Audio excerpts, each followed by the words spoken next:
make a reasonable 5-day forecast, you had to have some idea. Didn't have to know exactly, but you had to have some idea of where the hurricane was going to be.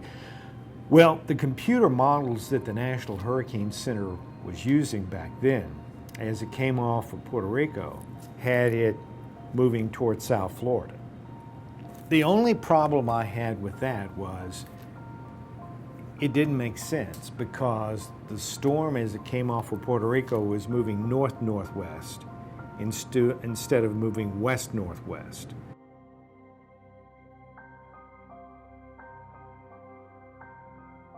The computer model output that I got was a snapshot every 12 hours.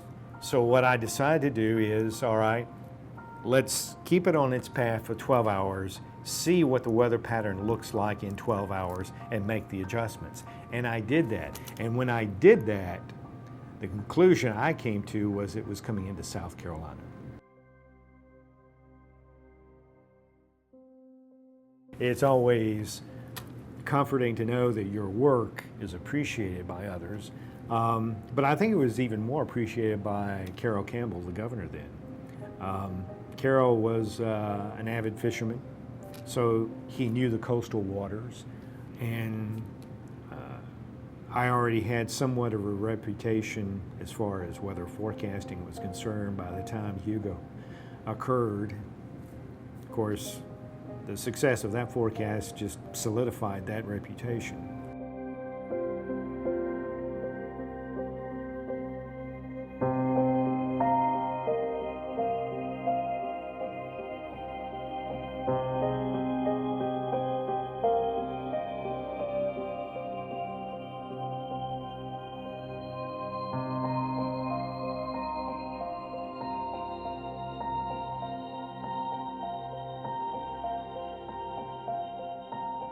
Nothing else could be done except wait.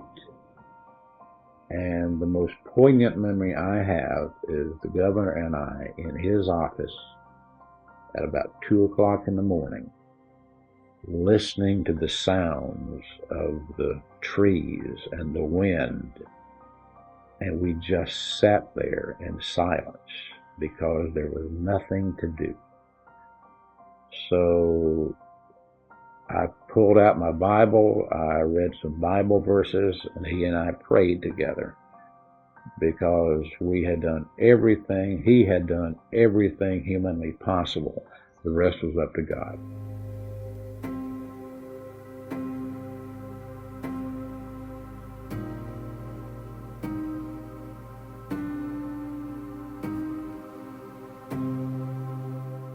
Natural disasters can bring the best or worst out in people, we've learned, and I think this area brings the best out of you. It's just camaraderie.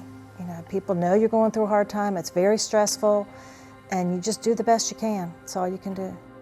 I just remember we were really stressed because we were working like 10-hour days, 12-hour days trying to get the property secure, and then we had to leave too, and we were worried about our house. We didn't have children at that time, so that helped. You're not quite so stressed. With children, I probably would have left a day or two earlier. But it's just so big, we didn't know where to go. And as you know, Hugo went into Columbia and Charlotte and really went inland. So sometimes you don't really know where to go. We just wanted to get safe and come back as quickly as we could. There was houses without roofs, there were no houses. Every house seemed to have been damaged in some way. Docks, decks, it's just amazing. It's humbling to see that kind of damage and realize that Mother Nature is so powerful and what she can actually do.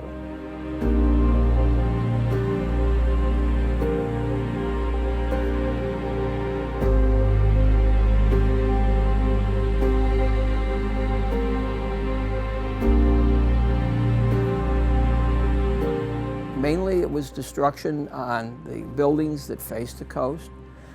There were buildings that were large buildings with a whole bunch of units on it, and basically the ones that up against the coast had been blown out. The buildings were all standing. There wasn't any large buildings that were knocked down. There were some smaller homes that were knocked down. but it was pretty evident that they had taken quite a hit. When we did several circles around Charleston, and we went up the coast, and the Sullivan's Island bridge was out. And the thing about McClellanville when we went by it the first time is the damage was incredible. The boats were all up on the shore, in the river, and the houses at the river. Everything was pretty much destroyed.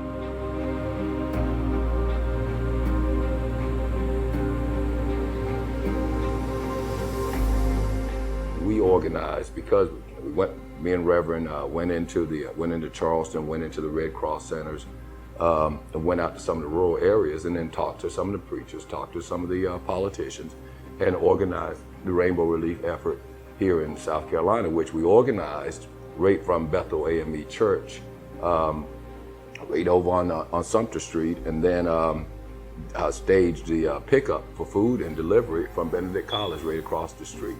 So with NAACP, with Nelson Rivers, so we did organize those efforts because we knew that it's poor people.